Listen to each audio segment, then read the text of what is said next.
Here are two poems by Emily Dickinson about the state of marriage. I will display the texts of the poems and then play recordings by Patricia Rodriguez. Then I will present my commentary on the poems. After the commentary, I will replay the readings by Rodriguez. At the very end, I will display the references to the scholarly works mentioned in the commentary.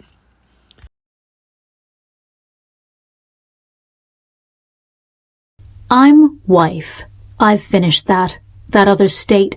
I'm czar. I'm woman now. It's safer, so. How odd the girl's life looks behind this soft eclipse. I think that earth feels so to folks in heaven now. This being comfort, then that other kind was pain. But why compare? I'm wife. Stop there. I'm ceded. I've stopped being theirs.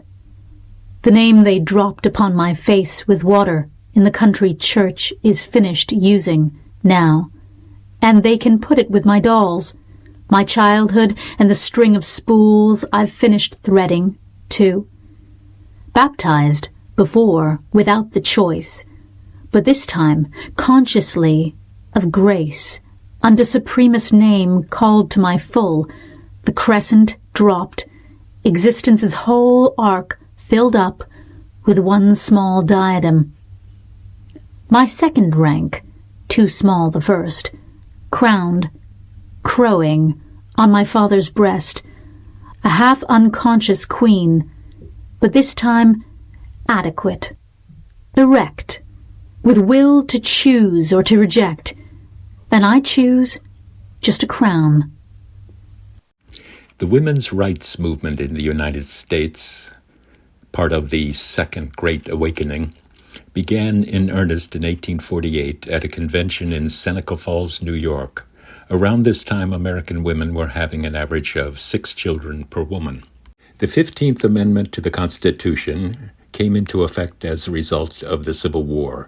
It guaranteed the right to vote to all men, regardless of race, color, or previous condition of servitude, but it said nothing about women. Many women who had contributed to the abolition of slavery felt aggrieved by this.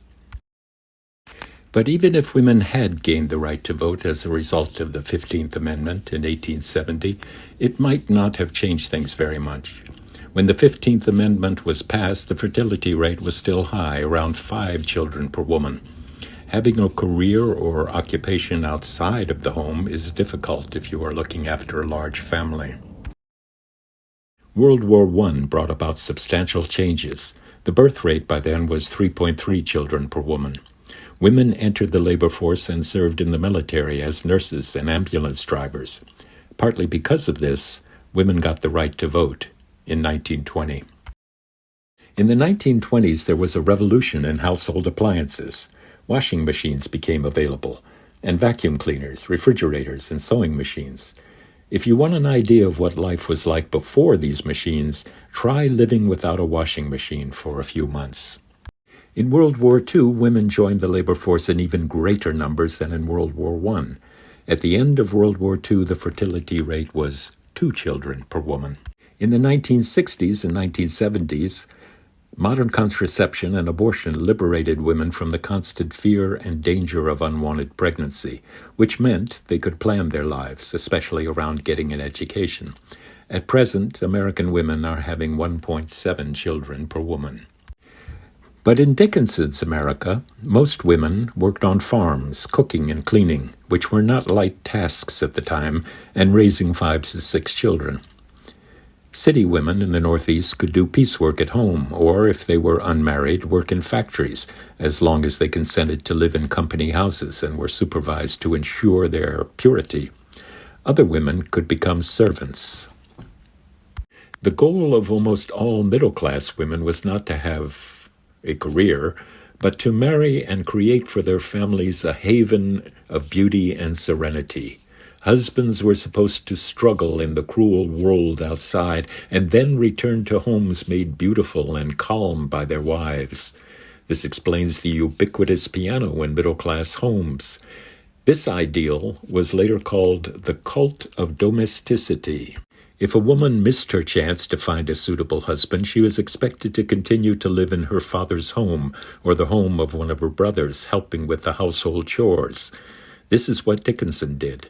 Dickinson was responsible for baking bread for 2 households, an arduous and unending task.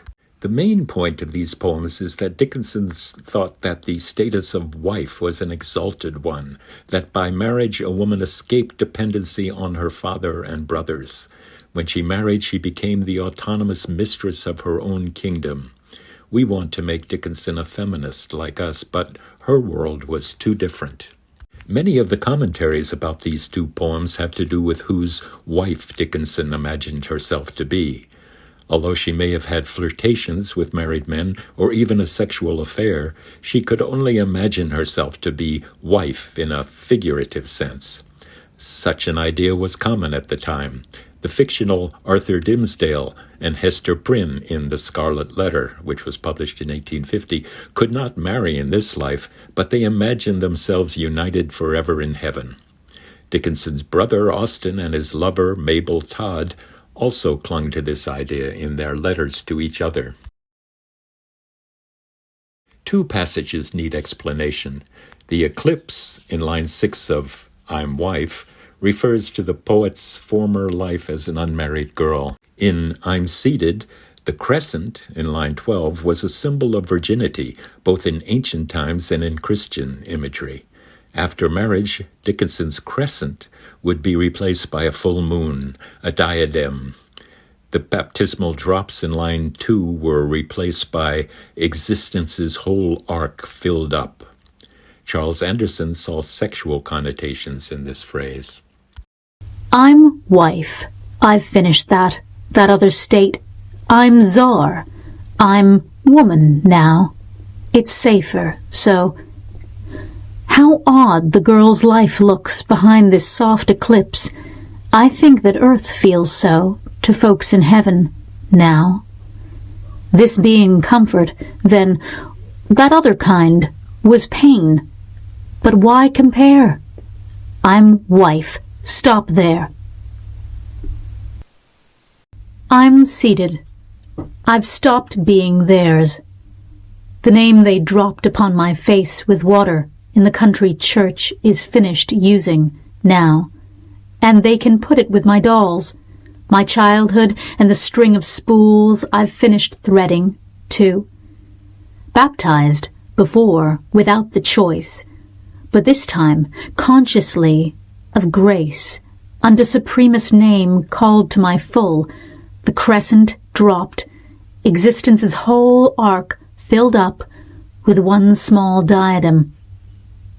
My second rank, too small the first, crowned, crowing, on my father's breast, a half-unconscious queen, but this time adequate, erect, with will to choose or to reject, and I choose just a crown.